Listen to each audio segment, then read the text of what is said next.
Muy buenas noches a todos, bienvenidos a Plan M. Es una adicción esto, la verdad que es un vicio.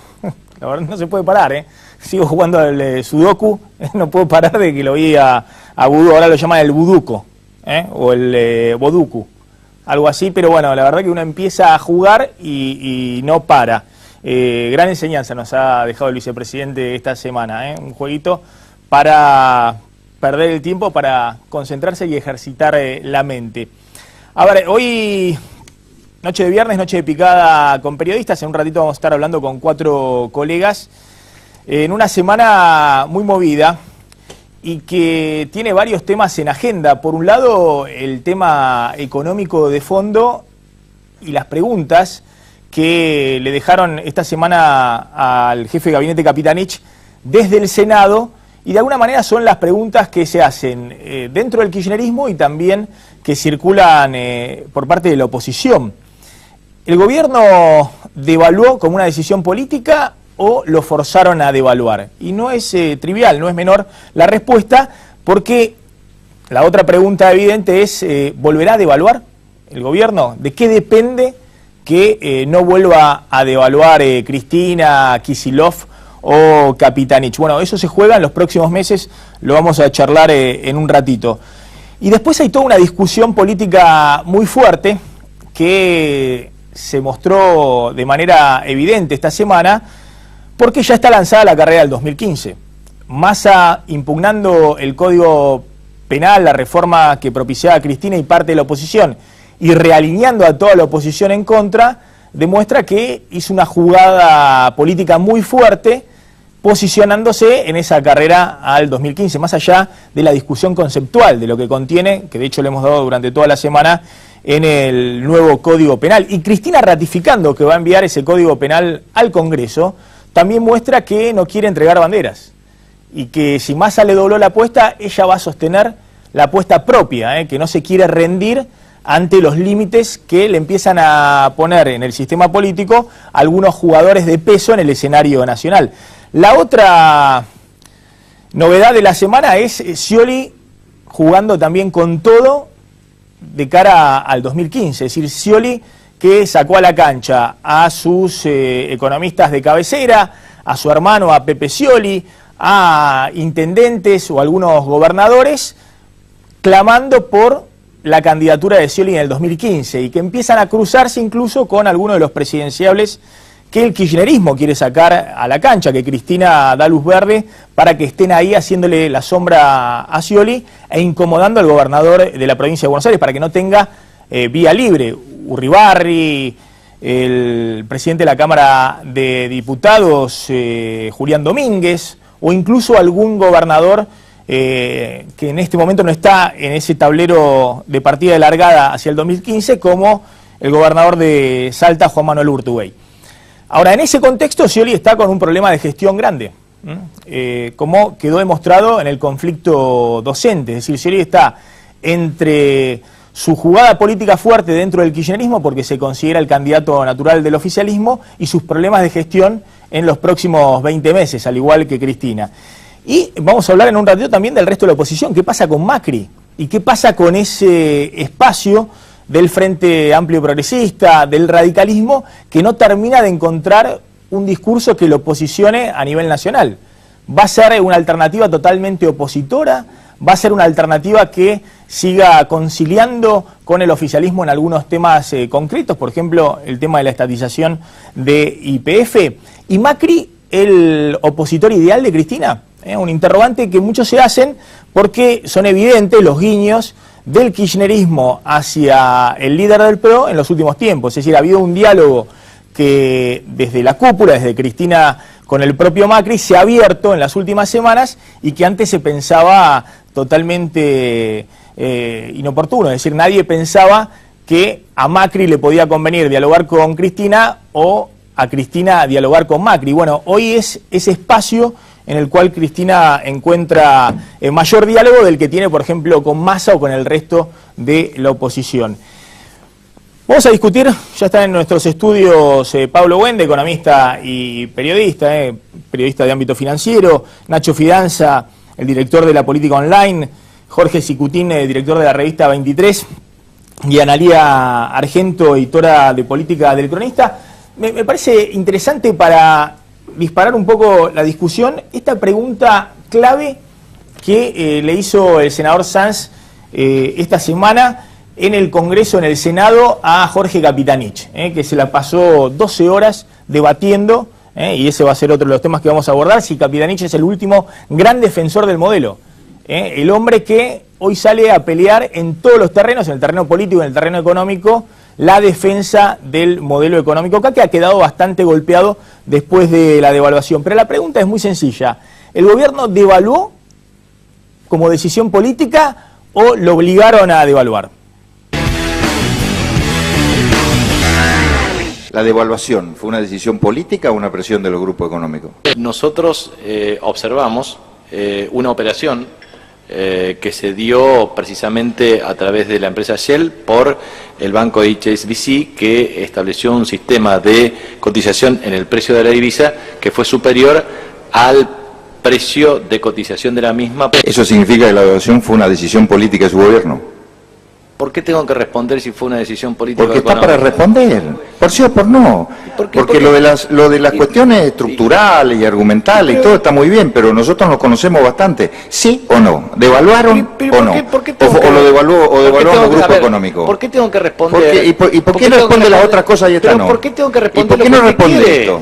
¿Y por qué le cuesta tanto asumirlo? ¿Le cuesta mucho asumir que devaluaron? ¿Por qué no lo dice? A ver. Devaluamos, sí, dígalo, a ver, le sale mejor, devaluamos. Más que cuestiones estructurales, más que cuestiones argumentales, más que... devaluamos, sí. Nunca respondo... Si los que dijeron que no iban a devaluar eran otros, usted vino después. Bueno.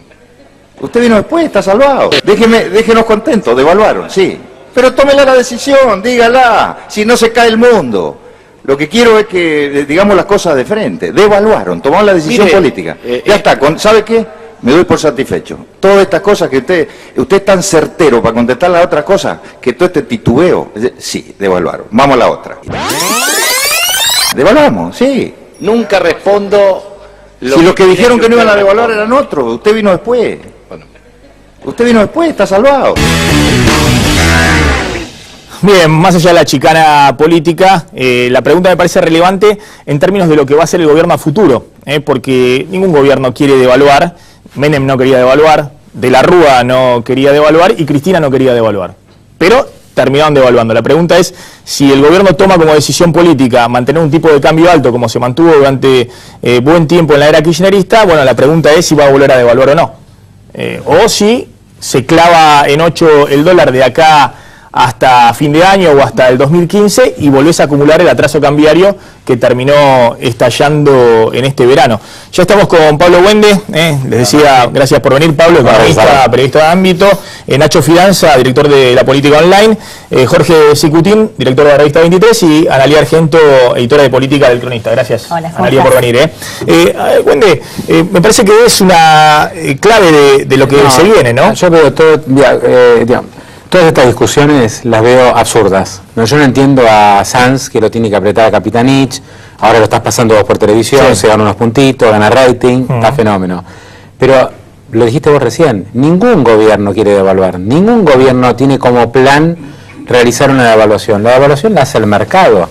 La devaluación es una consecuencia de desequilibrios que se habían acumulado, como se habían acumulado en el 2001, como se habían acumulado en el Plan Primavera, y un montón de otros desequilibrios, por ejemplo la tablita de Martínez-Dios, que también terminó mal. Es decir, todos experimentos que terminan mal y terminan en una devaluación. Nunca el gobierno, ningún gobierno, ni de Argentina, ni no conozco ningún gobierno del planeta que tenga como política devaluar. No, lo que los gobiernos tienen es tener una moneda fuerte, y si no, realmente no entiendo más nada. La devaluación fue consecuencia de todo lo demás. Vos me preguntás, ¿van a volver a devaluar si fuese por el gobierno? No, porque al gobierno le conviene tener un tipo de cambio que la gente quiera tener los pesos y no que sienta que el peso todo el tiempo pierde valor. La respuesta de si va a haber una devaluación o no va a depender de otras cuestiones. Si digamos, primero hay que saber, ¿van a controlar la inflación? ¿Va a bajar la inflación? Si baja la inflación, no va a ser necesaria otra devaluación. Si la inflación continúa en valores, ahora está en el 4, 5, si baja a 2, 2,5, igual vas a necesitar ir adecuando el tipo de cambio porque no te alcanza. Van a bajar ya está, si baja la inflación por debajo 30% este año, que sería un escenario que nadie está viendo. Los 8 pesos quedan totalmente claro, ya con 30% de inflación estás de nuevo con una situación de brazo cambiario. Lógico, entonces, digamos, va a haber moderación fiscal, va a disminuir el déficit. Si disminuye el déficit, el Banco Central va a tener que emitir menos pesos. Ahora el Banco Central está absorbiendo pesos, 45.000 millones en los primeros 2 meses y pico. Ahora, si después de mitad de año va a tener que devolver todos estos pesos y va a emitir otro tanto para financiar al Tesoro, no sirvió de nada haber subido la tasa de interés, llevado adelante una absorción muy fuerte de pesos, haber puesto un tipo de cambio más sincero. Digamos, faltan muchos elementos para saber si va a haber una nueva devaluación.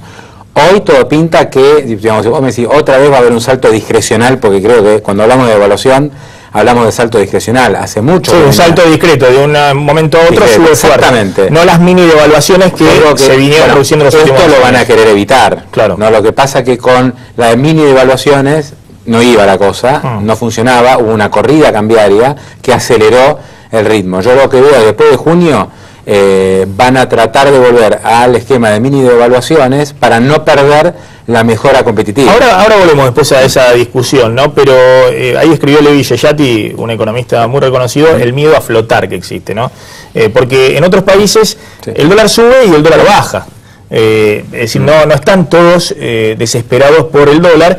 Y a veces es importante que el dólar suba, porque si no perdés competitividad, perdés puestos de trabajo, perdés producción nacional y la economía empieza a enfriarse, además de que hay corrida al dólar, si es el único producto que está barato.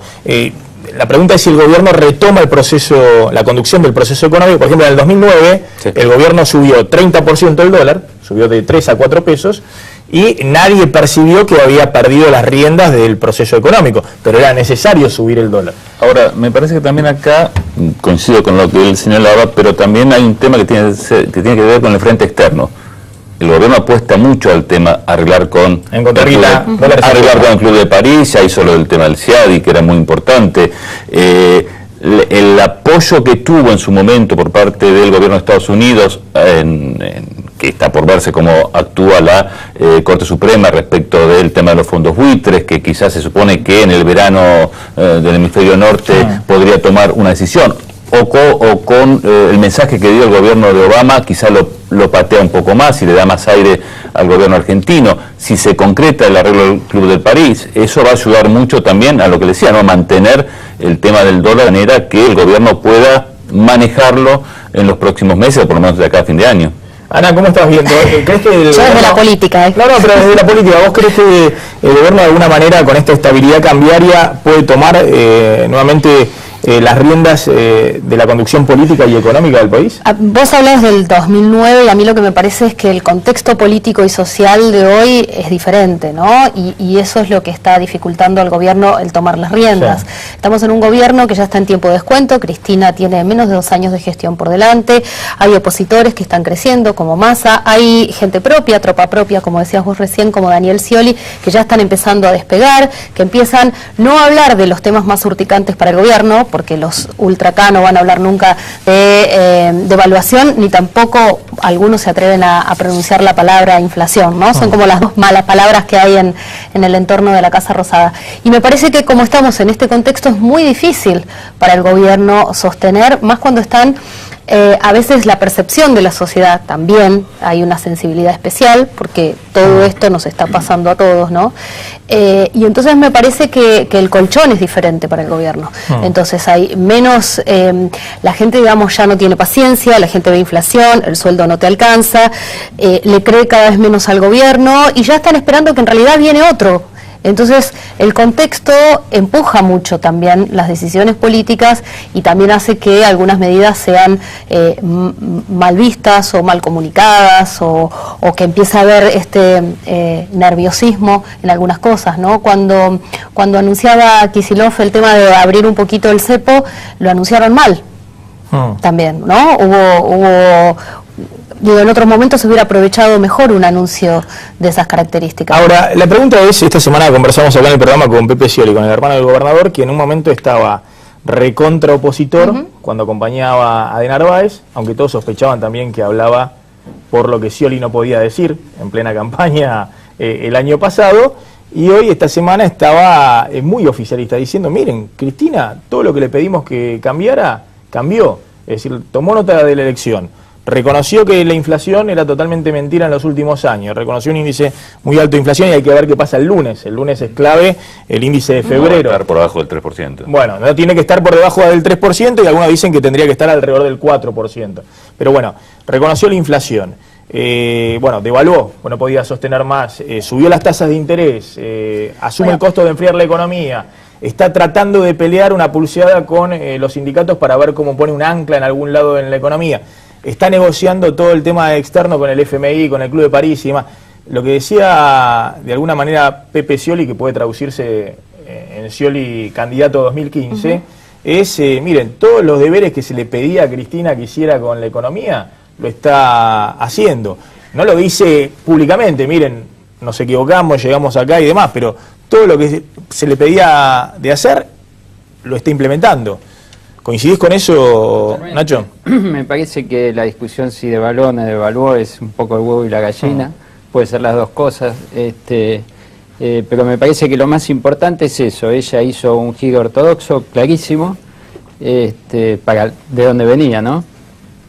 Y que tiene que ver, esto, hay mucha gente en el gobierno que lo habló y que tiene algunos interrogantes, ¿cuál fue el clic, no?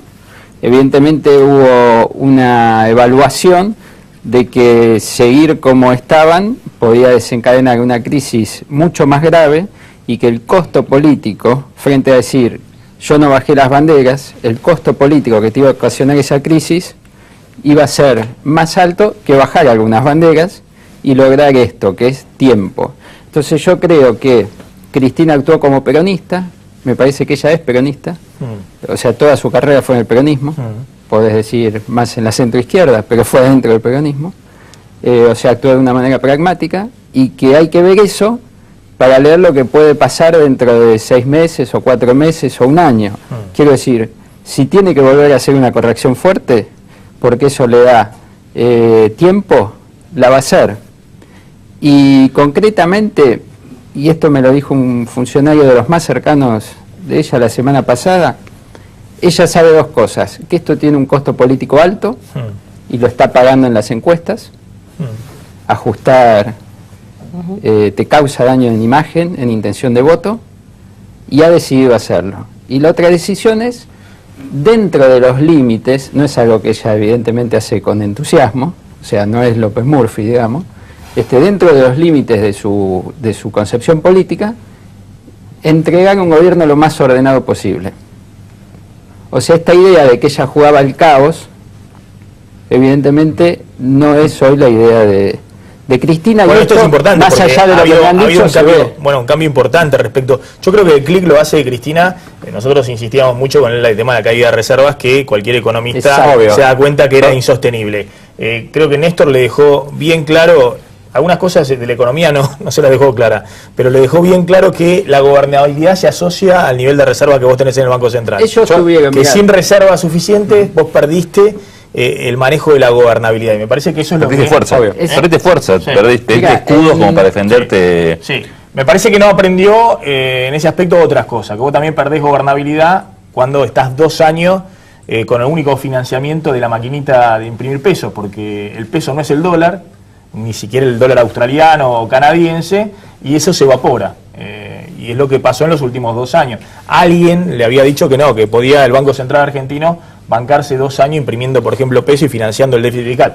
Bueno, está bien, pero cuando vio la caída de reservas, que era la consecuencia de lo que hiciste antes, 13.000 millones de dólares el año pasado, fue lo que me parece le hizo hacer el clic, ¿no? Totalmente. En diciembre, y asumir el costo político. Diciembre, enero vos tuviste el apagón, el desastre ese, las rebeliones policiales y la caída de reservas. El clic fue la caída de reservas.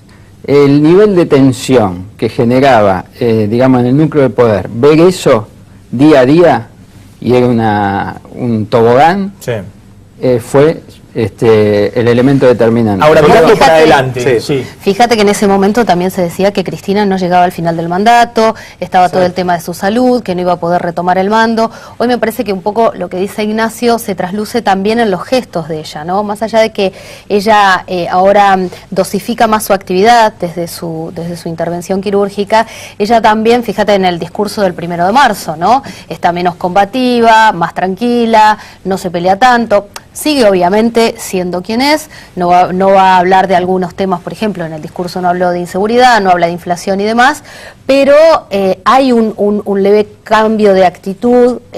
En Twitter, por ejemplo, alguna vez nos reta a los periodistas, pero prácticamente no está crispada como en algunos momentos, ni se la ve nerviosa, ¿no? No tiene esa actitud.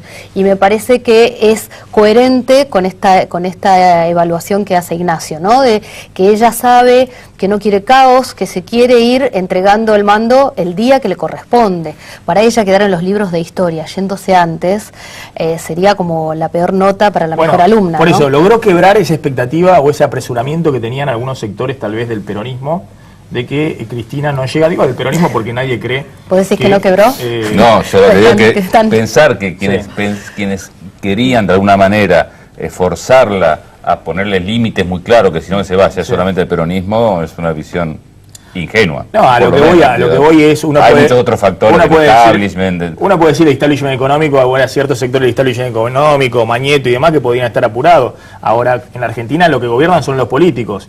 Y uno no podía imaginar que... A ver, que el poder lo tienen solamente los políticos. No, está bien, pero Mañeto no podía ser presidente de la nación si había una asamblea legislativa. Según declaró una vez, no le interesaba, no era un cargo menor. Está bien, pero lo que voy es, ¿qué sector político podía llegar a apostar a que Cristina no llegara a diciembre del 2015? Digámoslo en serio. Hoy el radicalismo no es garantía de gobernabilidad en ese aspecto, si ni siquiera está en la línea de sucesión, no. Salvo con este radical K que puso la propia Cristina. Además, Cristina pone a un radical K en la línea de sucesión para no tener al peronismo ahí. Entonces, ¿quién? Wiener podía ser amenaza de la gobernabilidad, Macri, amenaza de la gobernabilidad de Cristina. Me parece que había algún sector del peronismo que podía estar entusiasmado en acortar los tiempos. Eso lo disipó Cristina. Dijo, voy a gobernar hasta diciembre del 2015. Bueno. La pregunta es, despejada esa incertidumbre política, ¿se despeja la incertidumbre económica? Bueno, yo, digamos, trato de desapasionar un poco el análisis desde el punto de vista político, ¿no? Uno, por ahí, por formación profesional, mira más los números, más la cuestión técnica. Todo este debate de Laura Montero con Capitanici, si son neoliberales, si hace política de los 90... todo este tema de si el ajuste es o no es ortodoxo, para mí es una cuestión secundaria. El ajuste se hizo, que es un ajuste obvio, se hizo por pura necesidad. Es decir, la necesidad ¿cuál era? Frenar una feroz corrida cambiaria, que te había disminuido 2.500 millones de dólares las reservas en enero. Te había hecho aumentar el dólar desde 10 a 13 en 20 días. O sea, una evaluación del 30% del blue en 30 días. O sea, era insostenible. Entonces, la decisión que se tomó, la decisión política que toma Cristina, seguramente con Juan Carlos Fábrega, y avalada también por Capitanich, es salir a defender las reservas. Y esto es lo que vamos a ver en los próximos meses. Ahora, mirando para adelante, Pablo, todavía no se hizo el ajuste. Vos tenés que ver cómo cierran las paritarias salariales, cuánto tenés de inflación. El ajuste se hizo. Y ahí te vas a dar cuenta se hizo el ajuste del ajuste financiero. El ajuste financiero. Se la suba de la tasa de interés, la caída del nivel de actividad, de las ventas. El dólar, y eso lo que hace es paralizar la actividad económica, no hay crédito, o se, digamos, disminuyó mucho el plazo del crédito, no hay más 12 cuotas sin interés, bajaste el consumo. Está bien. Vos decís ya ahora con estos precios más altos y salarios viejos, ya en los bolsillos se está produciendo. Hoy ya se está produciendo. Ahora, para los próximos meses, el gobierno va a seguir interesado en defender las reservas, que no caigan tanto, igual van a caer, pero el Banco Central ya va a dejar de vender reservas en el mercado cambiario con esto que hizo. Van a seguir cayendo las reservas porque hay que seguir pagando la deuda y plata para refinanciar no hay, entonces las reservas van a seguir cayendo. Según un estudio de Nicolás Dujovne, las reservas van a terminar en unos 24.000 millones a fin de 2014, y vos pensás que en 2015 hay vencimientos por otros 8.000 millones más o menos. Estás hablando de 15.000 más o menos millones de dólares a fin del gobierno de Cristina. Ella había asumido con más de 50.000, llegó a tener 52.000, está abandonando el gobierno con 15.000. A duras penas se evita el default con esto. pero bueno, sale, o sea, aguanta hasta el 2015. Sí, igualmente está la jugada esta que te decía Cicutín. Pero está bien, pero ¿cuánto? De la idea si se puede conseguir financiamiento. Maxi, ¿cuánto financiamiento pueden llegar a conseguir? De los mercados. ¿Cuánto le van a prestar? Los mercados voluntarios de deuda no existen para Argentina. YPF colocó 500 millones a duras penas en diciembre, pagó el 9%, ahora tuvo que pagar a Pache, le pegaban 300 millones, tuvo que pedirle las reservas al Banco Central. Argentina hoy no tiene acceso, y que veo dificilísimo que pueda acceder a los mercados. Por ahí algo del Banco Mundial, alguna mano de un organismo, nada más. Ya para Cristina está jugado, no hay acceso a los mercados. Se va a tener que seguir arreglando con lo que hay, con las reservas.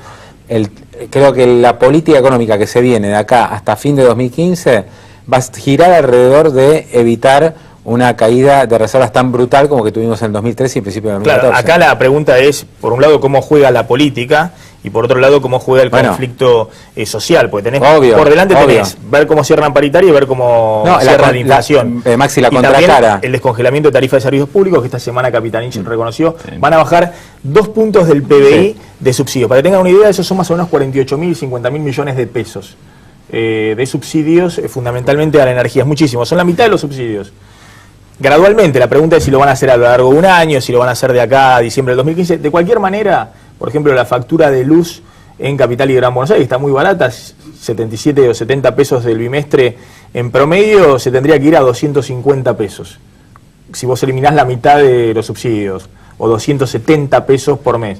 Si vos eliminás la totalidad de los subsidios, sería a 550 pesos. Es decir, de alguna manera hay todavía pendiente una serie de medidas que el gobierno quiere tomar, que se van sumando también, bueno, al aumento de subte que se implementa hoy, bueno, al aumento generalizado de los precios y sobre todo de los alimentos.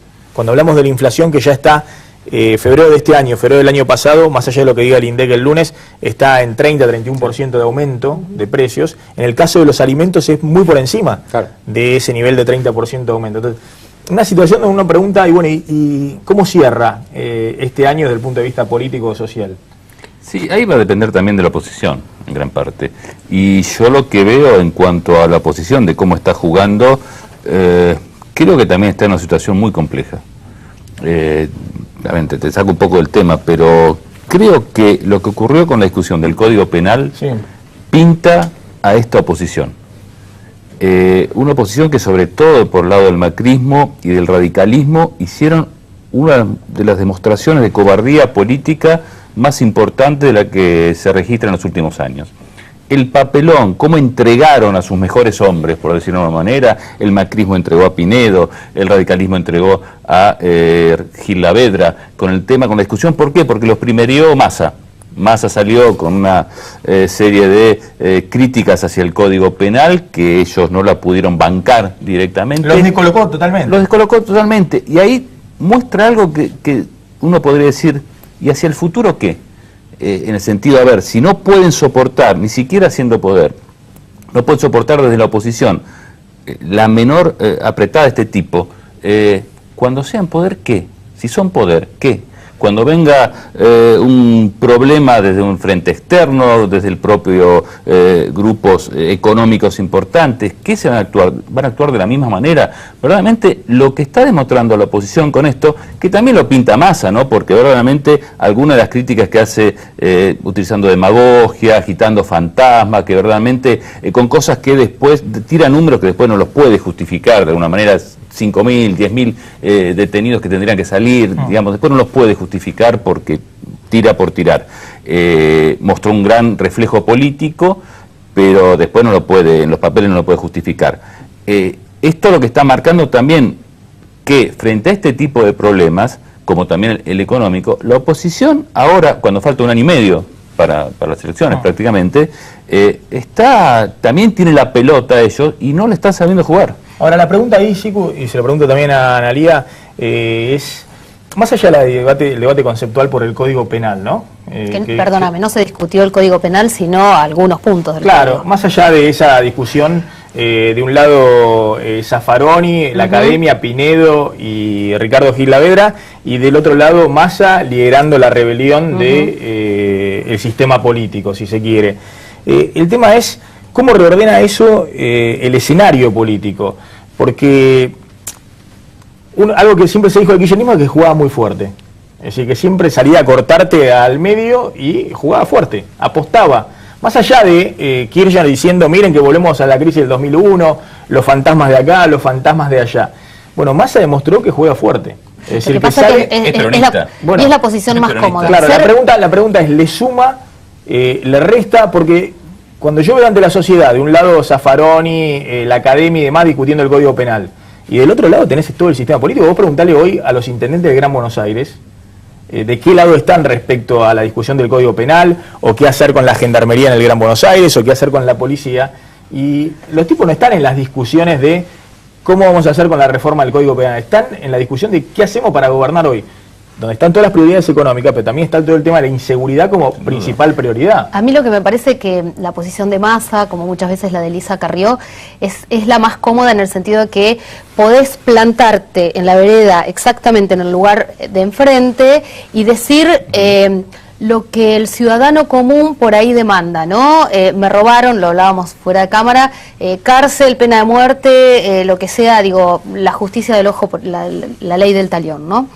Ojo por ojo, diente por diente y chau. Me parece que quizás a la oposición, descontando más al radicalismo, quizás le pasó también a Wiener, a Macri, le pasa a Scioli, es que están embretados en que hay cosas con las que coinciden con el gobierno, hay otras cosas que como gobernantes o como hombres que han pasado por el poder o han gobernado, saben que tienen que tener cierta responsabilidad, ¿no? Yo creo que, más allá de que hayan pecado un poco de ingenuidad al sentarse a la comisión de redacción del Código Penal, también creo yo que Gil Lavedra, Pinedo, enviados por el radicalismo y por el PRO, también quisieron de alguna manera contribuir porque son hombres de leyes y se sintieron invitados a una mesa donde podían participar y que podían ejercer su responsabilidad social. Por eso Pinedo y Gil Lavedra han tenido que defender artículos que de pronto Massa, desde la comodidad del lugar de 100% opositor, puede contrarrestar, pero ahora, ¿no? Todos quieren quedar en el bronce de una cambiaron. reforma del Código Penal, en la letra de molde de los próximos 50 años. Y yo creo que la propia Cristina, a diferencia de la reforma judicial, donde es indudable que el kirchnerismo también quería poner fichas en la coyuntura, la última gran batalla, a ver si si tenía jueces mejores que Ollarvide, me imagino que sí, Lo que pasa pero es que si fuera tan mal juez de Ollarvide para el gobierno, lo pueden remover la semana próxima, si quieren, en el Consejo de la Magistratura. Pero bueno, yo te voy a contestar desde la Biblia, estamos con Bergoglio. Bueno, pero Cristina iba a cosas concretas con la reforma judicial. Acá está para el bronce. Me parece que lo que no se dio cuenta es que hoy, por lo menos la oposición política, Massa o algunos que están jugando fuerte para el 2015, ni siquiera la dejan ir para el bronce. Quieren discutir hoy los temas concretos en los cuales ellos también acumulen políticamente. Sí. Yo te digo, estamos una escena bíblica, ahora que estamos en tiempo de Cuaresma, Cristina va a ver a Bergoglio, al Papa. El lunes, sí. Sí, está Jesús y está Barrabás, y está la gente ahí demandando justicia. La fácil es dejar que el pueblo decida, y ¿a quién liberan? ¿A Jesús? No, liberó a Barrabás, ¿no? Digo, para los... ¿Hay algún católico en la sala? Digo, la gente está demandando, está enojada, está molesta, votó en contra, quiere seguridad, está inundada con que estamos todos llenos de narcotráfico. Hay narcotráfico, mandan a los chicos a la secundaria y hay 2 chicos que no consumen, hay 20 compañeritos que sí y 2 metidos en la sala que venden, ¿no? Entonces me parece que la gente está exacerbada, entonces el discurso de Massa es el que prende, y como el discurso que prende es el de Massa, pero discúlpame, los demás se acomodan. Acá no estamos discutiendo, no son las leyes Bloomberg de endurecer nada, acá se está discutiendo cambiar el Código Penal. Hoy no te resuelve ningún tema de la inseguridad. Ni cambiarlo, ni no cambiarlo. Como lo demostraron las leyes Bloomberg, que no sirvieron absolutamente para nada. Exactamente, pero en este caso es seguir con el mismo código que tenemos hoy. Digamos, que una cosa... Bueno, pero para la tribuna, como el debate del Senado, para la tribuna, nada. Para el rating, para juntar votos, toda esta discusión, a cada uno le suma para su estrategia. No estamos hablando de si mejoramos las cosas o no, sino de cómo nos posicionamos al 2015. Pero y a mí me parece que eso no soluciona. Que habla de la oposición también y de lo complejo que es. A ver, el otro día cuando inició Lorenzetti su discurso, inició el año judicial, allí estaba lleno de jueces, fiscales, jueces desde los más garantistas hasta los más duros, todos reconocían que había que cambiar el Código Penal. Lo reconocían todos. que es un mamarracho, que es 1921, que se hicieron 900 modificaciones, parches que no sirven para nada, se castiga más ocultar el robo de una vaca que ocultar un homicidio, bueno, un montón de cosas que hay que arreglarla. Alguien ladró un poco más fuerte, de una manera demagógica, como fue Massa, y se guardaron todos, lo cual verdaderamente habla de cómo va a ser. Yo no sé cómo va a ser esta campaña electoral, el año y medio que nos queda de campaña electoral. Por eso, a mí me parece que la oposición tiene que plantearse cosas muy serias en qué lugar se ubica. Y yo te digo, esta demostración, yo le digo que es una cobardía política, lo hicieron los radicales, lo que hizo el macrismo, me parece que lo pone en un lugar incómodo para empezar a discutir otras cosas. Ahora, Maxi, también se dijo, no es momento, ¿no? Una cosa observador, no es momento, dijo Macri. ¿Por qué no es momento? Bueno, porque el año que viene hay elecciones, entonces nunca es momento, porque es o año electoral o año preelectoral. Digamos, ¿cuándo va a ser el momento? ¿2016? Para decir, no, en realidad el 2017 es el año... Ahora, Pablo, te digo la verdad, me parece que Cristina tira la reforma del Código Penal, insisto, para el tema del bronce o lo que sea, pero además porque no tenía otro proyecto. No, bueno, ella también tiene que llegar al 2015. Digo, la estrategia, el saco les cabe a todos. Y qué sé yo. Y si era eso... O hablar de cuál era tu plan para disminuir la inflación, qué sé yo, pero hablar siempre se espera un proyecto, ¿no? Algo que... Bueno, algo tenía, y tenés 20 meses, el año que viene no se va a esperar nada, el año que viene vas a tener 8 meses, ¿qué proyecto va a anunciar? Si va a ser simplemente la administración de esos 8 meses, aparte que el que llega no puedes hacer nada, tenés que administrar, dejar todo más o menos prolijo, en cambio ahora tenés 20 meses. Qué sé yo, un proyecto, por ejemplo, hubiese sido, no sé, el nuevo plan contra el narcotráfico y la frontera norte, cualquier cosa. Sí. Se nota que muchos estaban jugando al Sudoku y no le llevan proyectos a Cristina. No le llevan proyectos, es una cosa de loco. No digo que anuncien un plan, ordenen y demás, porque están tomando medidas aisladas en la economía, pero no terminan de formular algo concreto. Es decir, no les cuesta, dicen que eso va en contra de las expectativas, anunciar un plan integral. Pero le podrían haber hecho, no sé, un nuevo anuncio con Bernie, con el tema de inseguridad, un nuevo anuncio con el tema narcotráfico, las 10 medidas claves en los próximos 20 meses, no sé, cosas que se hace cuando se trabaja. Evidentemente, salvando Capitanich y Kicillof, el resto está en Babia. Bueno, el está en Babia. Algunos lo criticaban a Capitanich ayer en el debate, diciéndole, usted tiene la oportunidad acá de decirnos realmente qué plan, qué es lo que tiene pensado hacer el gobierno para combatir la inflación en los próximos 2 años. Y ahora que están reconociendo un índice alto con el nuevo INDEC, tiene la posibilidad. Tampoco lo hacen, ¿no? O sea, ni siquiera con los temas más urgentes, que uno dice, bueno, hay que hacer algo con la inflación porque ya no da más. Tampoco lo hacen. La polémica de lo que vos decís me parece muy certero. En un punto la polémica del Código Penal es muy funcional al gobierno, muy funcional. Le saca parece que estuviéramos en Francia, digamos, debates casi académicos sobre determinados temas, y le saca esta agenda mucho más acuciante. Y por otro lado, respecto a la oposición, seguramente hubo cobardía, que por otro lado es una reacción bastante humana, pero me parece que lo que prevaleció fueron las encuestas. O sea, lo que prevaleció en el PRO, por ejemplo, en esa conferencia de Macri vieron los números, más del 80% de rechazo, es inapelable. Si vos sos un dirigente político en campaña presidencial, te vas a poner en contra del 80% de la opinión pública, eso es indiscutible acá en Estados Unidos, en cualquier lugar con un sistema democrático. ¿Y qué van a hacer? Hicieron lo que tenían que hacer, y bueno, y Massa en este rush que se mandó con el Código Penal, se cargó al pobre Pinedo, que es una víctima, digamos, seguramente no deseada, y son las cosas que pasan en la política. La gente no está ni a favor ni en contra del nuevo Código Penal, digamos, la gente lo que quiere son soluciones mucho más concretas. Aparte nadie ni conoce ese Código Penal. Y nadie conoce porque aparte ni siquiera está bueno, pero me parece el anteproyecto. Está la 500 páginas, nosotros las tuvimos. No, bueno, el anteproyecto, lo que pasa es que ese 80% está en contra, ¿cuánto lo conocen? Se mezclan algunas cosas. Yo soy abogado, me especialicé en Derecho Penal en la cátedra del Departamento de Derecho Penal de la UBA, que dirigía Zaffaroni, no sé si lo sigue dirigiendo. Y estudié con todos los libros de Zaffaroni, Slocar y todos ellos. Este código, esto lo podés hablar con Pinedo, con cualquiera, está en 80% redactado por Zaffaroni y Slocar. Es lógico porque son los que vienen estudiando estos temas hace 40 años y te lo pueden escribir de memoria. Y esa es una visión que después puedes entrar en el tema técnico de la excarcelación, esto que es de donde Zaffaroni se agarra para pegarle a Massa. Pero en la visión que transmite Massa respecto al código, es correcta. Ellos piensan eso. O sea, ellos piensan lo que más o menos ha salido, tienen esa visión. No está ni mal ni bien, que eso a mí me parece muy... Explicar en 2 líneas es muy la visión de Zaffaroni respecto al nuevo Código Penal. Y bueno, es un poco lo que atrás, esto que se conoce como garantismo, Sí. esto de decir no se puede utilizar viejas condenas, el tema de la reincidencia para Bueno, que esta agravar. semana la Corte Suprema de Justicia Claro. falló en contra, es decir, a favor de la reincidencia. Es una decir, visión- había un condenado que pedía la libertad condicional, Y no se la pero dieron. como era un reincidente de un delito, no le dieron la libertad condicional. Perdón, Con el voto... eso yo no quiero... Es ahora, una- no sé, pero hago te quiero decir, es una esa- visión que va- se Pero pide la eso el nuevo inconstitucionalidad Código de Penal, esto. el proyecto también lo sostiene. Con el voto de disidencia de Zaffaroni en este También, fallo de pero el elección código, nacional. este anteproyecto, por lo que yo entendí, también sostiene eso.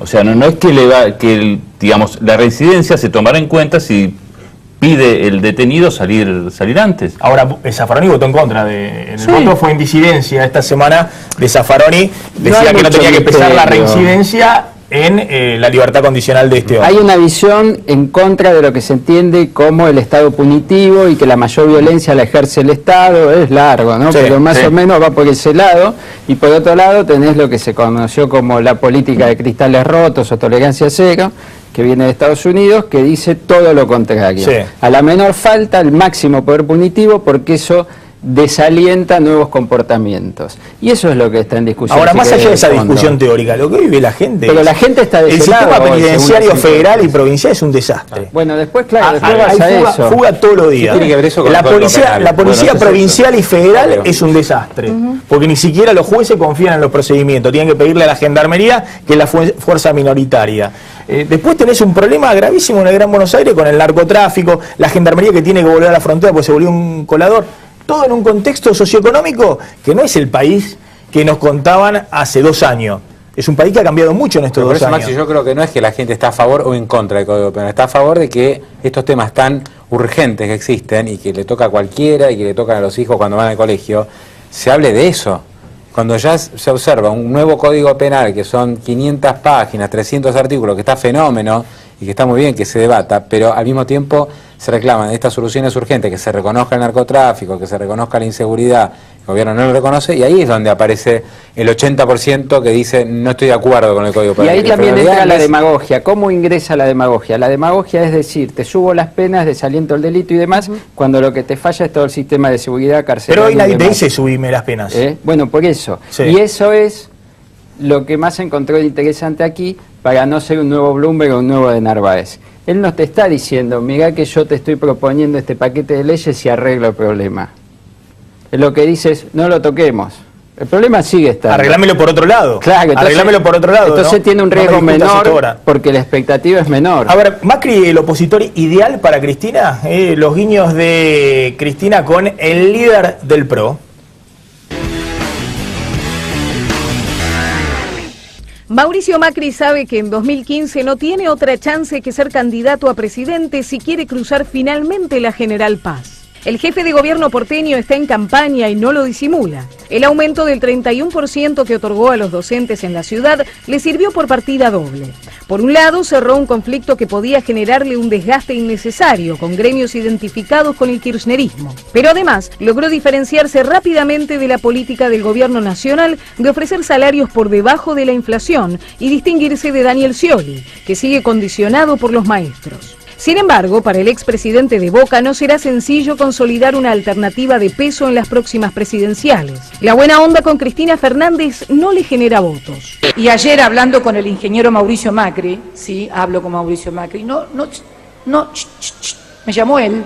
Y los coqueteos con Elisa Carrió enfrentan obstáculos en su partido y en la alianza UNEN.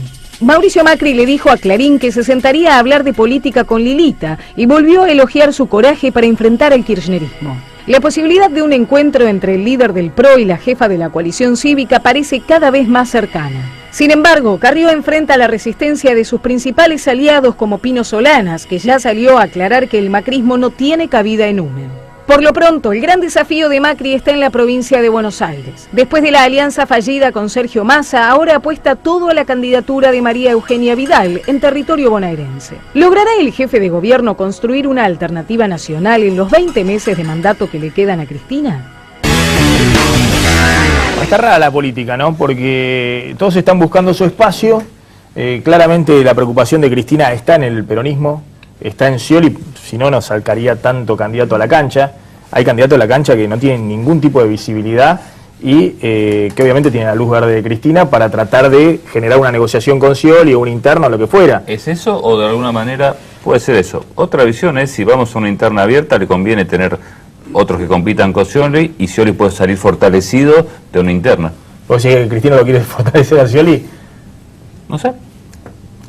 No saldría fortalecido Scioli de una interna. Lo que me parece es que Scioli entendió que su apuesta es al kirchnerismo, de acá a diciembre del 2015. Si Cristina le saca ese 20, 25 o 30% de núcleo duro kirchnerista, no lo sabemos, que era el 25% de Menem en el 2003, Scioli no tiene fortaleza política, porque le sacás 25 puntos y el resto te lo está disputando Macri, Massa y otras opciones de ese electorado, bueno, Scioli se derrite. Para recordar más, esa es la fuerza de Cristina ante Scioli. Es que salvo Scioli, pero Scioli, cuando le dijo que no a Massa, 3 días antes de la interna, ¿no? de las PASO, yo recuerdo los comentarios y los análisis de los principales columnistas políticos, de los principales diarios de Argentina, diciendo que Scioli era un muerto político a partir de ese momento. Y hoy Scioli está en carrera. Sí, claro, está en el centro de la cancha. Bueno.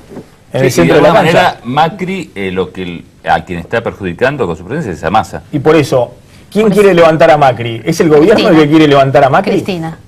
Fíjate que es cíclico. Sí, que Cristina quiere empezar a disputar los próximos 20 meses con Macri. A Cristina le conviene levantar algunos, que haya más candidatos, que se repartan, que tenga conflictos, que Massa no pueda crecer más de lo que creció, entonces que Macri le robe un poquito, que le robe un poquito a Scioli.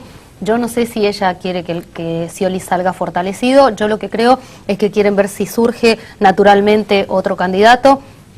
Ese 25% de Cristina, para los peronistas, excepto para Massa, están todos esperando cobrarse un cachito de la herencia, ¿no? Y lo que me parece, para cerrar un poco lo que veníamos diciendo antes, me parece que toda esta discusión del Código Penal y demás, como decías vos, hay que ver el contexto. La gente no sabe que hay en esas 500 páginas, ¿no? La gente no entiende absolutamente todo, como nosotros tampoco, Ignacio por ahí tiene ventaja. La gente confía en un político en cierto momento determinado. Y la gente escucha en la última elección en Buenos Aires confió en Massa. También confía, el electorado de Macri confía en lo que le dice Macri. Y el electorado de Cristina le diga A o le diga B, confía en Cristina.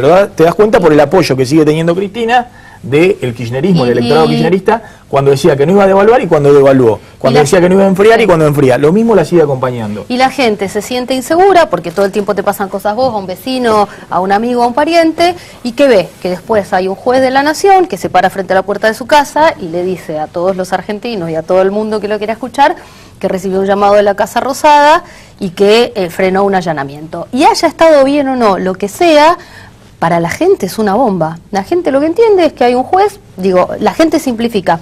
Llamaron de la Casa Rosada, el juez atendió el teléfono, estaba en un evento, ordenó que se suspendiera. Y además estaba Zanini en el medio, amigo, ya está. Eso es lo que, a mí me parece que eso es lo que recibe el la juez gente. Norberto Mario Yarvío ya está dentro del inventario. La gente, según cómo ande la economía, si la economía anda más o menos bien, o Yarvide no hay problema, las causas de enriquecimiento ilícito y demás no hay problema. Si la economía anda mal, empezamos a pasar factura por todo. Si no se entiende cómo Yarvide sigue siendo juez federal y tampoco se entiende cómo el gobierno lo sigue bancando, porque tiene una gran protección. Y cómo lo protegían el menemismo en los 90 y después cómo lo protegió la Alianza y cómo sobrevivió hasta ahora. Alguna utilidad tiene. Alguna utilidad tiene para la dirigencia política Norberto Mario Yarvide. Pero bueno, a ver, la pregunta, Nacho, es esto que decíamos, y si Cristina no apuesta a ganador, y si Cristina va con la hipótesis Berbisky, núcleo duro, 25%, ¿de qué me sirve Scioli? Si el 25% lo puedo tener perfectamente con Urribarri, con Capitanich o con, no sé, Julián Domínguez, y saco el 25%. ¿Y Scioli qué hace en ese caso? O Randazzo también. Bueno, o Randazzo. No es una apuesta ganadora porque te sirve para posicionarte en una primera vuelta, pero en segunda vuelta difícilmente puedas imponerte. Yo veo ¿Qué hace Scioli? ¿Se queda en banda? No, ¿cómo? ¿Va a la primaria? ¿Cómo se queda en banda? ¿Y si no le dan la primaria? Si le dicen, no, mirá, bueno, es un momento... en el Frente para la Victoria este es el candidato. Hay gente que piensa que eso es posible, claro. Y va a ser un momento interesante de ver. Pero si vemos un poco lo que hace Cristina, ¿no? Sí. No lo que dice, porque juega mucho a la confusión. En este momento le es funcional, entonces genera escenario de confusión. ¿Con quién está? Con Urribarri, con Randazzo, con Coqui, con una cosa por abajo con Scioli levantándolo a Macri. Yo creo que hace todo eso. Cristina, todo eso. Todo eso. Ahora, ¿qué hace respecto a Scioli? Que es como la pregunta más importante. Las últimas señales han sido muy malas. Le sacó la gendarmería y le bloqueó el proyecto de policías comunales, que son las únicas dos respuestas que más o menos ensayó el gobierno nacional y provincial respecto a este problema de la inseguridad, sobre todo en el conurbano. Y ahora hay una sospecha en el sciolismo, hoy lo publican los diarios, respecto a hasta dónde Baradel, el líder de los docentes, que es un hombre con vinculaciones con el kirchnerismo, no ha recibido, porque hay como un discurso raro. Capitanich dice que cierren, que esto, que lo otro, y Baradel, que es cercano, se pone inflexible. Entonces las señales que ves del gobierno de la Casa Rosada hacia Scioli, dentro de un esquema donde Cristina está más, digamos, cuidada y ya no va, como decía Analía, en una cosa frontal, pero opera en la política. Las señales que yo veo hacia Scioli de la Casa Rosada no son de amistad y de decir que bueno, vamos a pactar una sucesión generosa. Ahora es no veo eso. El mejor escenario para lo que sería la oposición no peronista que presenta el radicalismo, el socialismo, es decir, Massa por un lado, Scioli que se aventure por su lado, el kirchnerismo duro que vaya por otro lado, y la oposición no kirchnerista, en este caso, lo que no peronista, lo que sería UNEN, el radicalismo, el socialismo, Lilita. Ahí tienen posibilidad de meterse tranquilamente en un balotaje. Es lo que dice Duhalde y lo que expresan muchos intendentes, hoy del lado del kirchnerismo, que dicen se tendrían que unir Scioli y Massa. Es decir, que están propiciando la fórmula Scioli presidente, Massa gobernador. Obviamente que Massa rechaza, dice, ni por casualidad, con estas encuestas yo voy por afuera, con el Frente Renovador. Pero es la idea de que, ojo, que por alguna sorpresa de la historia, por ahí puede volver a gobernar un gobierno no peronista, cosa que no sé si está muy instalado en la gente. No, me parece que la gente no, ve que solo pueden gobernar en esta etapa. Me parece que no, y además, si ves los números, hoy Massa está en promedio 30 puntos, más o menos, 32. Por eso, lo que dice Massa tiene una racionalidad. Si yo estoy primero, 6, 7, 8 puntos arriba de Scioli, ¿cómo me voy a bajar? No tiene racionalidad. Y aparte, Maxi, el tema económico obviamente que pesa muchísimo, económico / social. Se sabe que este año va a ser muy malo en lo económico y peor en lo social, con mucha conflictividad, con gente perdiendo el trabajo, es decir, va a ser un año muy bravo, y eso claramente creo que a Scioli no lo va a favorecer y lo va a seguir levantando a Massa. ¿No? Creo que esto no, sí, pero a Scioli no lo hunde, porque no es el escenario de crisis. Por eso Scioli, no lo favorece. Por eso Scioli, algunos decían, bueno, algunas partes del sciolismo, cuando la cosa estaba muy mal, eran de los sectores del peronismo que querían adelantar los tiempos políticos. Y después cuando se dieron cuenta que la cosa se estabilizó, son hoy los sectores que apoyan a Cristina para que llegue de manera ordenada, sabiendo que la economía en todo caso estará más o menos a los tumbos, pero que ni la fortalece a Cristina ni lo hunde a Scioli. Ahora, vamos a discutirlo después de esta tanda muy cortita. Yo no coincido con vos, Nacho. Yo creo que hoy Cristina sabe que las desgracias que tiene Scioli en la provincia de Buenos Aires son sus propias desgracias, a diferencia de 2 años atrás. Me parece, todo el conflicto docente, yo no lo veo al kirchnerismo hoy fogoneando como fogoneaba 2 años atrás. No es lo mismo que el año pasado cuando duró 3 meses el conflicto hoy docente. Hoy es un drama para la propia presidenta, 7 días u 8 días de paro en la provincia de Buenos Aires de los docentes, o tener que fijar un tope salarial al sector público, ¿no? Esa conflictividad me parece que hoy se le pasa la factura no solamente a Scioli o a los propios docentes, que también los padres empiezan a putearlos y demás, sino también a la presidenta. La presidenta es la que está asumiendo acá el costo del ajuste. Pero lo discutimos una tanda muy cortita y gracias a la tablita Vidal 1726 estamos comiendo estas ricas picaditas. 1 minuto de tanda y volvemos, no te vayas.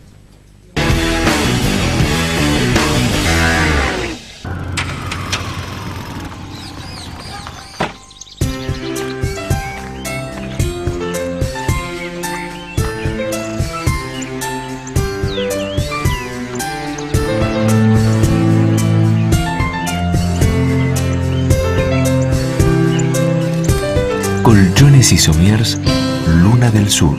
Dormí tranquilo, dormí mejor. Protege la salud de tu familia con APRES, cobertura médica. Desde 1974, brindando el más alto nivel en servicios médicos. Con el respaldo del Sanatorio Modelo Quilmes. Planes para empresas, planes directos, medicina laboral y por desregulación de tu obra social. Modernos centros médicos. Accede a un plan acorde a tus necesidades llamando al 0800-666-3640 o en www.apres.com.ar. APRES, yo te protejo. Relojes Feró, para marcar los momentos inolvidables. El mejor regalo para ella, para él y para vos, con su colección de diseños exclusivos. Relojes Feró, adquiéralos en las joyerías y relojerías más importantes del país. Jacobi Cavallo Folgueiro Abogados. Obesidad, diabetes, Fundación DAT, dirigida por la doctora Viviana Baranchuk, 4547-3877. Acoiti Rivadavia, Centro Comercial de Caballito. Aquí, como en todo Buenos Aires, inmobiliaria se dice ahora Adrián Mercado. Adrián Mercado, gestión inmobiliaria, el placer de operar con el que sabe. Cabildo y Juramento, Foco Comercial de Belgrano. Aquí, como en todo Buenos Aires, retail se dice ahora Adrián Mercado. Adrián Mercado, gestión inmobiliaria, el placer de operar con el que sabe.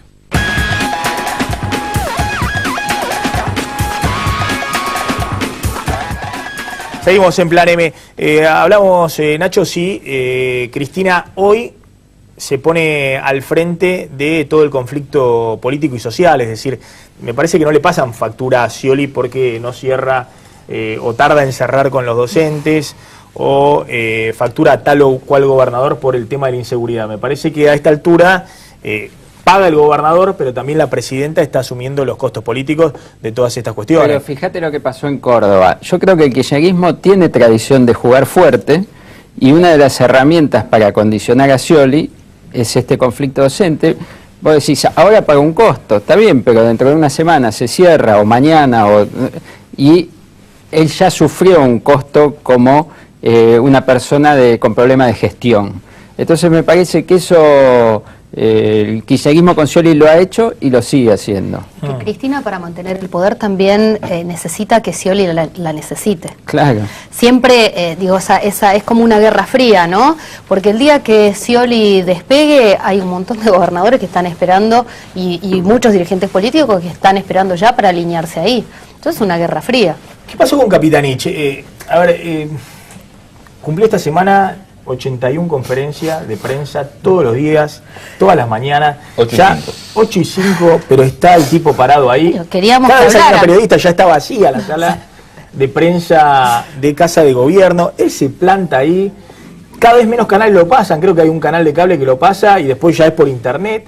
Pero aún así, él va y da la batalla. Está 12 horas defendiendo, el último gran defensor del modelo.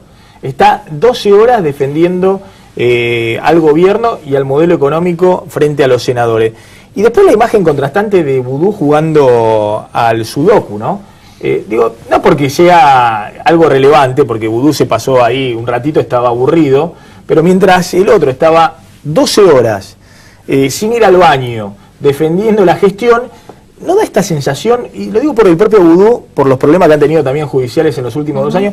No hay muchos gobiernos hay muchos ministros que han sacado las manos, digamos, que se han desentendido un poco de la gestión. Pasó en los últimos 2 años en materia económica y también en distintas áreas. Yo no veo eso. ¿No? Hay algunos que no, por ejemplo, no tienen la prensa, por ejemplo, lo que está haciendo en ciencia y técnica. Es extraordinario. Y vos lo ves al ministro laburando a full, ahora hace poco Rabinovich anunciando el tema de el ponerle freno al tema del cáncer, lo que es el nuevo CONICET, los planes para el plan Raíces para que está trayendo cada vez más científicos. Yo veo que están trabajando. Lo que pasa es que, claro, no tienen ni la exposición que el ministro de Economía, obviamente, ni la exposición de el ministro del jefe de gabinete, que de por sí ha cambiado totalmente el estilo de jefatura de gabinete. Pero yo creo que veo otros que han tomado, no le saca el cuerpo a los problemas, ¿no? Está justamente en el frente de batalla. Lo que pasa es que la marca de este gobierno fue más bien que no hubiera nadie que hablara. Lo extraño es que haya un Capitanich que habla todos los días, que ayer haya elegido estar de pie. Digo, él es el que se está inmolando, no los otros que le están sacando el cuerpo. Me parece que la actitud de Vudú es Vudú tal cual como es él, que cuando Cristina estaba enterándose que tenía que operarse, estaba en moto en Brasil. Es el mismo Vudú, es el mismo gesto.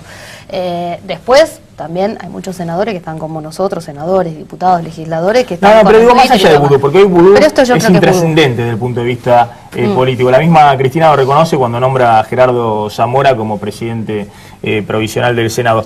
Pero digo, más allá de vudú, ¿no han pasado en estos 2 años que de alguna manera el gobierno dilapidó mucho capital político y también económico, lo que había construido previamente? Es decir, terminar estos últimos 20 meses en esta situación, muchos dicen que fue autoinfligido por los errores y horrores de los últimos 2 años. De todas formas, Maxi, digamos, este segundo mandato de Cristina marca una diferencia. Vos los 2 primeros años tuviste funcionarios completamente desdibujados, que no tenían ningún tipo de posibilidad de plantear nada.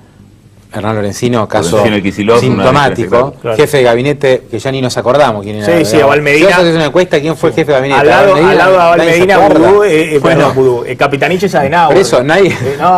No, pero vos le ves la capacidad, uno puede estar o no de acuerdo con Capitanich, pero la capacidad, por un lado para argumentar, por otro lado para fundamentar con estadística, y por otro lado para hablar. Ayer hasta se reía. Pero por eso, toda la primera parte del fin de 2011, cuando reasume Cristina, hasta la derrota electoral, los años del cepo, los años del, digamos, de cerrarse cada vez más, de no reaccionar, fueron los años de Hernán Lorenzino, de Abal Medina, de Marcó del Pont, y ahora se pasó a otra etapa con funcionarios mejor plantados. Te puede gustar o no Axel Kicillof, pero tiene su presencia, tiene su influencia, su equipo. Está Juan Carlos Fábrega, un hombre muy respetado en el mercado financiero, lo puso Capitanich. Y es lógico que Capitanich, vos me decís, pero ¿cómo va a defenderse? Está inmolando. ¿Qué va a hacer el jefe de gabinete? ¿Va a decir, no me gusta lo que hace el gobierno? Tiene que defender. No, al contrario, yo creo que es muy rescatable. Igual yo creo que no sé si se lo reconocerán políticamente dentro del kirchnerismo. Hay una cosa que vos señalaste recién y que creo que a veces se pasa por alto. Decís, bueno, hay un desgaste en los últimos años. Si llegando al 2015 son 12 años del mismo proyecto político en el poder. Vos ves la historia argentina y cuando un mismo gobierno, digamos, puedes perder el mismo gobierno, Néstor, Cristina, 12 años, es muchísimo para cualquier país y para la Argentina es todo un récord. Por lo tanto, pensar que no va a haber un desgaste es... Igual yo creo que lo de Capitanich un poco fracasó, en el sentido de que cuando a él se lo designan se pensó que iba a ser como un gerente general del gobierno, con una Cristina más en un segundo plano, decisión estratégica y demás. Y esto no ha ocurrido. Zanini no responde a Capitanich, Randazzo tampoco, Kicillof tampoco y De Vito tampoco. Y estamos hablando de los 4 posiblemente hombres más poderosos del gabinete. Cara a cara Capitanich. Exacto, Capitanich es como un vocero de lujo con algunas áreas que ha logrado ganarse, después de dar duras batallas que le han costado en imagen porque ha sufrido todo tipo de zancadillas. Y bueno, esto lo de ayer es lo de él, la conferencia es lo de él, es el lugar que encontró en este gobierno como para tener, bueno, esto es mío, ¿no? El que va ahí da la cara 12 horas. Está bien, pero es un funcionario, digo, comparando con Abal Medina, que era inexistente, pero incluso con Aníbal Fernández, es un funcionario Capitanich que ha sido gobernador de Chaco, ha ganado por su propia elección un peso territorial, es decir, el primer funcionario en mucho tiempo del kirchnerismo que arriesga su capital político, lo pone en juego y después lo defiende el gobierno. Porque muchas cosas, yo imagino que defiende hoy Capitanich, él las debe discutir internamente. Ahora, cuando sale a defender, defiende como si fuera cristinista 100%. Lo que pasa que creo que es el rol que tiene. Pero la apuesta de él no era hacer que esto sea el trampolín a la presidencia. Eso me parece, como dice Nacho, ese plan... De hecho, su imagen negativa... Ese plan fracasó, decís. Fracasó en 2 sentidos. En el personal, porque su imagen negativa creció mucho, o sea, aumentó conocimiento, pero aumentó mucho imagen negativa, y fracasó desde la lógica del gobierno de decir, tenemos un primer ministro. Les hago una última pregunta. El lunes, Cristina, con el Papa Francisco. La verdad que es impresionante, nosotros lo mostramos ayer en el programa, el cambio de un sector grande del kirchnerismo respecto a lo que era Bergoglio, los afiches, no sé, de Nuevo Encuentro y Unidos Organizados en el Gran Buenos Aires diciendo... Nos acordamos de vos, Bergoglio, que entregaste gente en la dictadura, o las tapas de Página 12, por Dios, o una cosa así, cuando fue la asunción del Papa, y hoy, no sé, equipos de difusión de Pepe Albistur pegando las pegatinas en la ciudad, La Esperanza, Bergoglio, bueno, y Cristina yendo al Vaticano el lunes en una reunión que le da mucho aire político, es decir, que a la presidenta, si se quiere, la relaja, y la eleva sobre las disputas políticas internas. Sí, lo que pasa es que también cambió, de alguna manera cambió Bergoglio, Francisco, como lo quieren llamar. Una cosa es Francisco ahora diciendo, bueno, hay que tener tolerancia a los gays, y acá bramando que el matrimonio solidario era obra del demonio. Yo no lo veo ahora él en la Plaza San Pedro diciendo el matrimonio igualitario, el país que lo tiene, se vendió a Satanás. No lo dice, cambió también él. Ahora, ¿vos crees que la desconfianza del kirchnerismo estaba por el matrimonio igualitario? No, yo no creo eso, pero lo que digo es que eso también... Eso para Néstor eran cuestiones accesorias. También hay un cambio político, de un cargo eminentemente político como es ser papa, ¿no? También me parece que, nada, todos se nos fruncen las medias cuando nombran a un papa argentino, ¿no? Y lo mismo que funciona con el Código Penal, encuesta mata galán, y esto también, todos queremos una foto con el papa. Yo lo tomo de punto ¿Vos también querés una foto con el papa? Yo también, obvio, ¿quién no quiere una foto con el papa? Pero yo lo tomo también desde el punto de vista económico. Sabes que vos le preguntás a los empresarios y te dicen, no, es muy importante tener un papa argentino, primero porque obviamente que es un orgullo para Argentina tener un papa, obvio, pero aparte porque es un contrapeso muy importante de poder en un país muy personalista. Entonces, de alguna manera, va a ser un contrapeso para el futuro gobierno, ¿no? Por lo menos lo ven de esta manera, no sé si es forzarlo demasiado, pero es así. Nacho. Y el Papa se ha convertido en un soporte central de Cristina. De la gobernabilidad. De la gobernabilidad.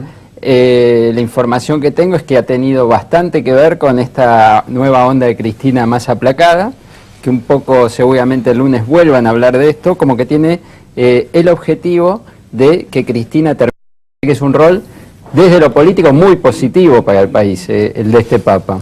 Colegas, gracias por haber estado esta noche en Plan M. Una tandita y nos despedimos, ya volvemos.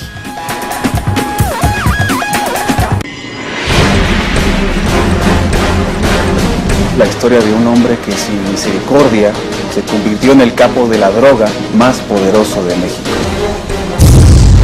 Mostró luego sus manos desarmadas y ante el firme llamado a que se rindiera porque estaba rodeado, respondió 4 veces, está bien. Le dan tanta trascendencia a mi noticia, que es tan insignificante, y no a otras cosas que está pasando en este país.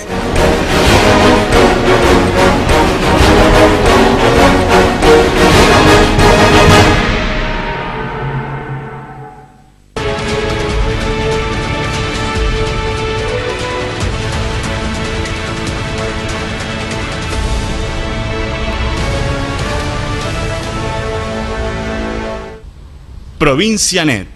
Nuevos emprendimientos tecnológicos. Provincianet. Una empresa del Grupo Provincia. Buenos Aires. Activa como nunca. Gobernación Daniel Scioli.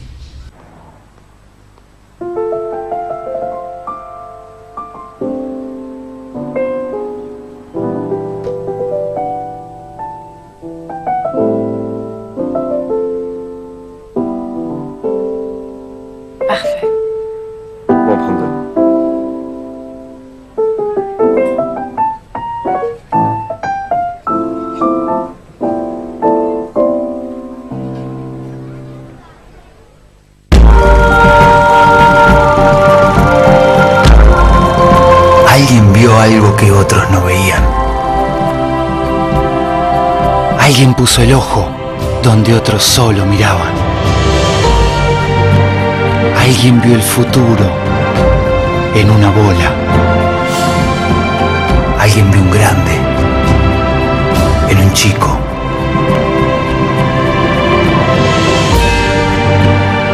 Alguien necesitó creer para ver. Alguien supo que eso que relucía era oro.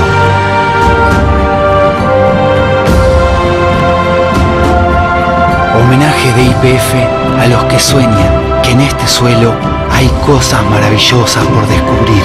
YPF, orgullosos del producto de nuestro suelo.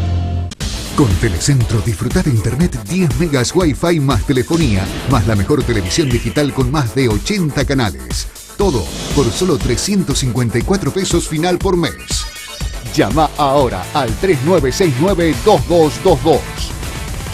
Telecentro.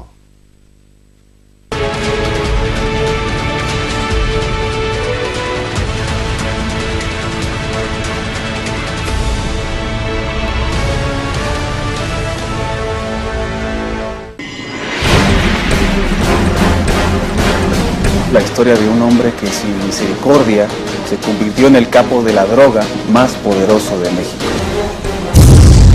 Mostró luego sus manos, desarmadas, y ante el firme llamado a que se rindiera porque estaba rodeado, respondió 4 veces, está bien. Le dan tanta trascendencia a mi noticia, que es tan insignificante, y no a otras cosas que está pasando en este país.